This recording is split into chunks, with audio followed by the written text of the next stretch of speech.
Bonjour à tous. Nous voulons poursuivre avec le développement de notre logiciel John pour la gestion commerciale. Et aujourd'hui, nous allons passer à la création de la base de données proprement dit. Vous savez, avec les outils PCsoft, il est un peu difficile ou compliqué de créer une analyse séparée d'un projet. Nous allons donc créer premièrement le projet du web service et associer à ce projet web service l'analyse. Nous avons lancé WebDev et là nous allons aller dans web service SOAP ou REST. Nous allons choisir les web services REST et là nous allons l'appeler John API. Voilà, c'est le nom de notre projet.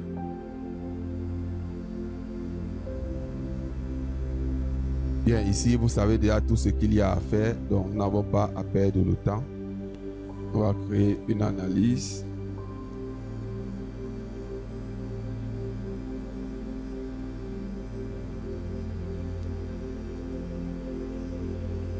Nous avons laissé un HFSQL classique parce que en client-serveur, nous voulons permettre que quel que soit le serveur, que nous puissions loguer. Mais si vous avez déjà un serveur en ligne et tout, vous pouvez prendre client-serveur et donner les paramètres du serveur. Et moi, je vais laisser un HFSQL classique. Comme ça, à l'initialisation du projet John API, nous allons placer là-bas le code de connexion à la base de données. Ok, nous allons créer un premier fichier, une première table. Nous allons créer la table propriétaire.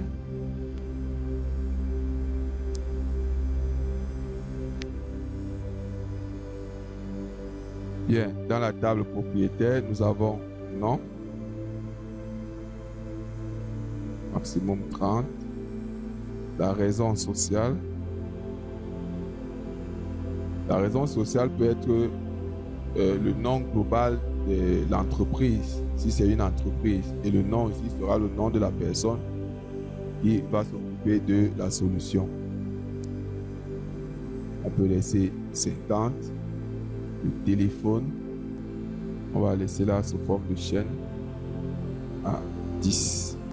Voilà pour le fichier propriétaire.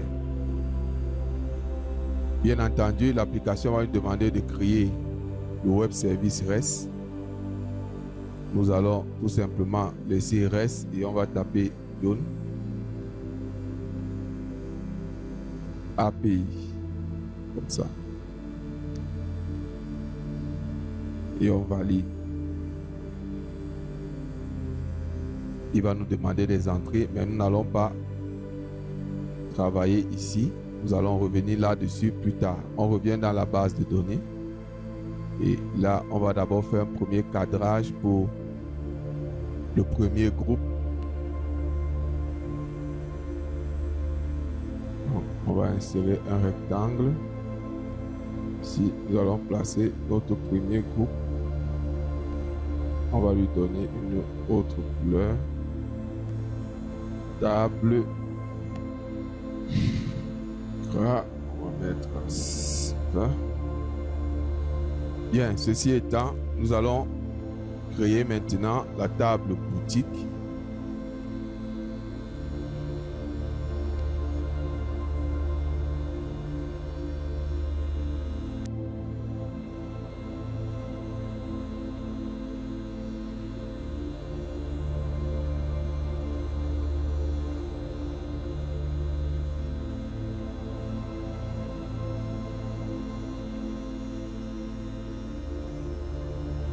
Bien, voilà. Nous allons ajouter ici la clé étrangère.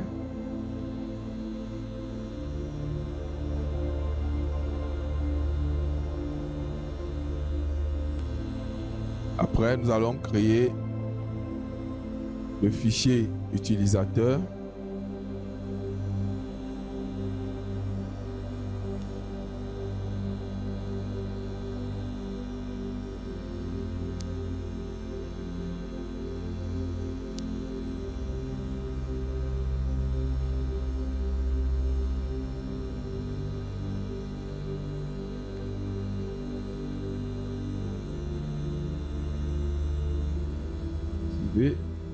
C'est un booléen.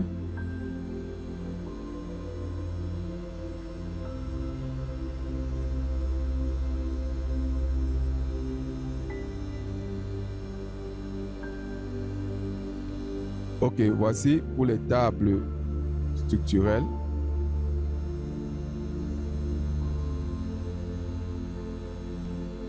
Nous allons poursuivre avec pour les tables de gestion commerciale. Allons-y avec la table client.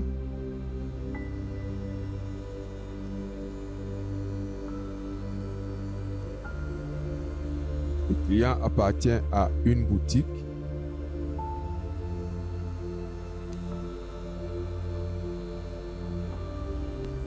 Le client a un nom. Il a un plafond de crédit.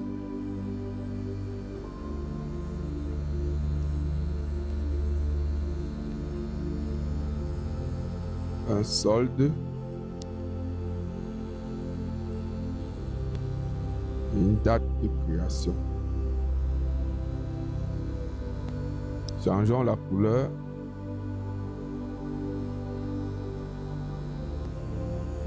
Allons-y avec la table catégorie.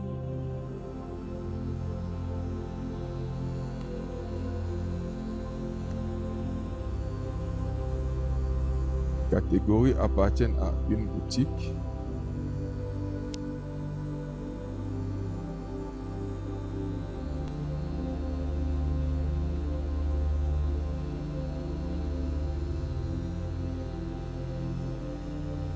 Table article. On a toujours le ID boutique.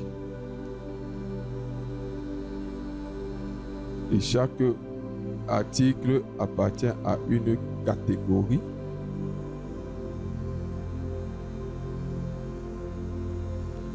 On a la référence de l'article,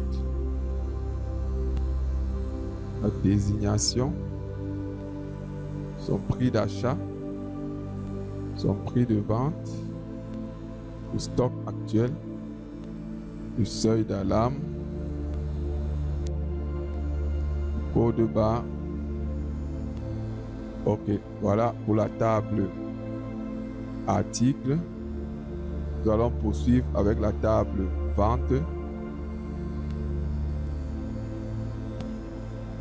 Nous avons toujours le ID boutique. Cette vente a été faite à un client.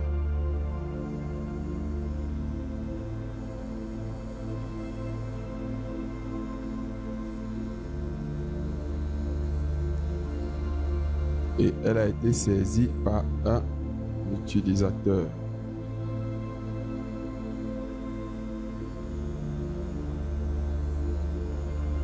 Le numéro ID de la vente, la date de la vente, montant hors taxe, TVA, montant TTC, le statut.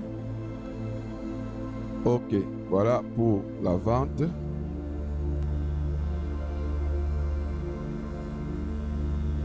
Maintenant, chaque vente a une ligne de vente.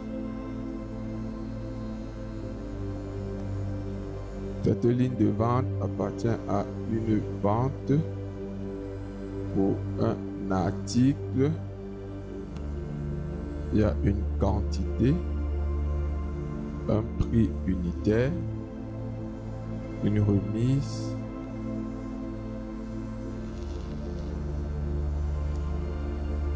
et un total.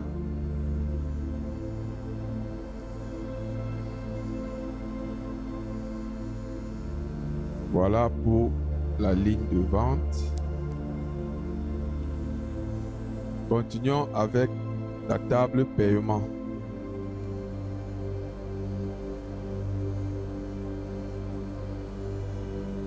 Ce paiement est déjà pour une boutique, pour une certaine vente. On va enregistrer la date de paiement. Ici, nous voulons une date heure. Le montant, le mode de paiement et la référence de la transaction. Espèce, transfert. OK. Bien, ainsi nous avons terminé avec les tables de gestion commerciale. Nous allons poursuivre avec les tables de gestion des stocks. Allons-y avec la table mouvement stock.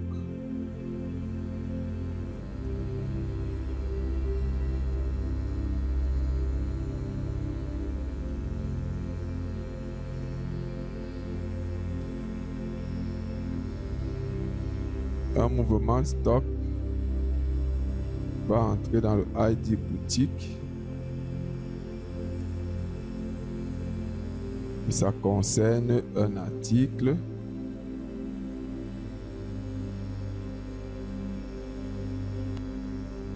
type de mouvement, quantité, date de mouvement, une date. On va choisir date, référence du document et on va chercher l'utilisateur.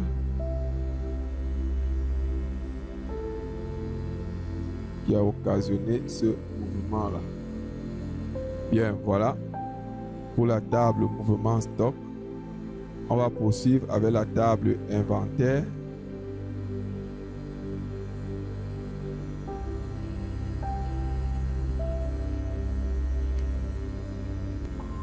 Cet inventaire est toujours pour une boutique. Un utilisateur a saisi cet inventaire.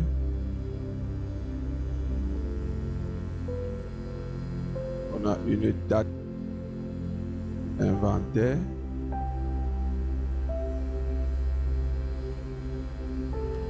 C'est une date. Le statut. Et on va ajouter la remarque. Maintenant, nous avons une ligne inventaire.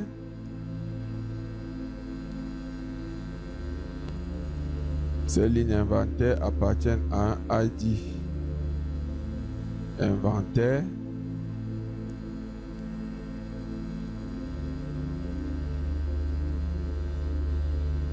Concerne un article.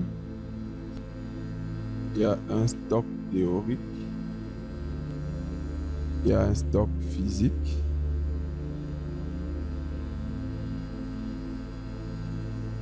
Et on a un écart.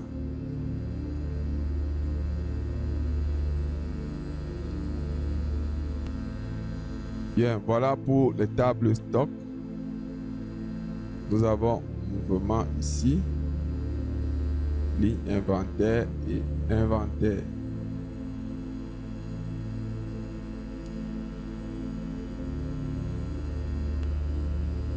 Maintenant, nous allons poursuivre avec les tables approvisionnement.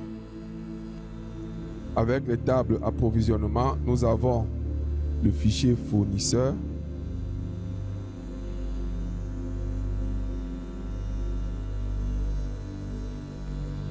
Bien entendu, toujours pour une boutique. Ce fournisseur a un nom, un téléphone et une adresse. Bien, nous allons poursuivre avec la table commande.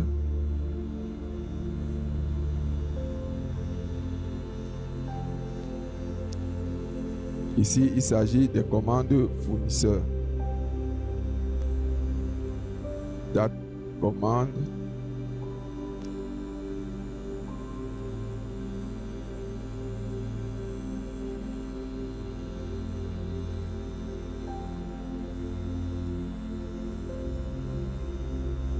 Cette commande a des lignes de commande.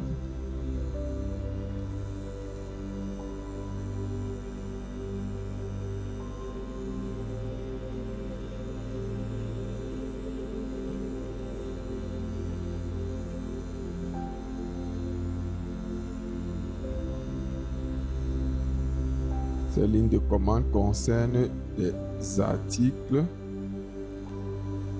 Elles ont une quantité, un prix d'achat et un total.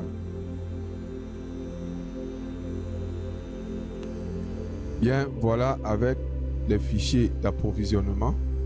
Maintenant, il nous reste un seul fichier, le fichier de log.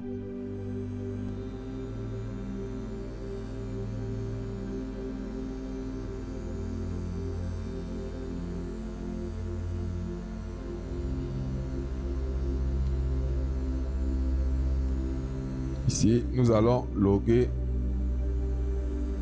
les actions des utilisateurs dans l'application.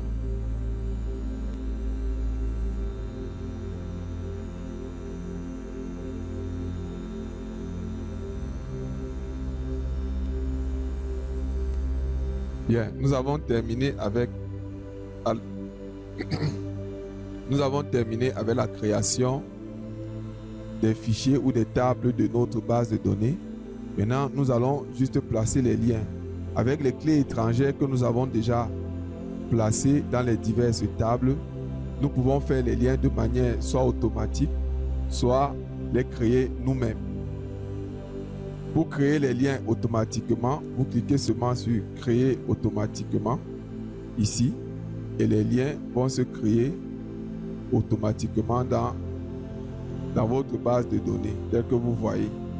Vous n'avez plus besoin de créer de nouveaux liens ou quoi que ce soit. Donc, WinDev a déjà créé toutes les liaisons et voilà toutes ces liaisons-là. Propriétaire, boutique utilisateur, boutique client, boutique catégorie, boutique article, boutique vente, utilisateur, inventaire, ainsi de suite. Donc voilà, toutes les liaisons ont été créées avec les cardinalités que vous pouvez voir à l'écran. Nous n'avons donc plus besoin de les créer manuellement. Nous avons terminé avec cette vidéo. Ne manquez pas de liker, de commenter et de partager pour augmenter notre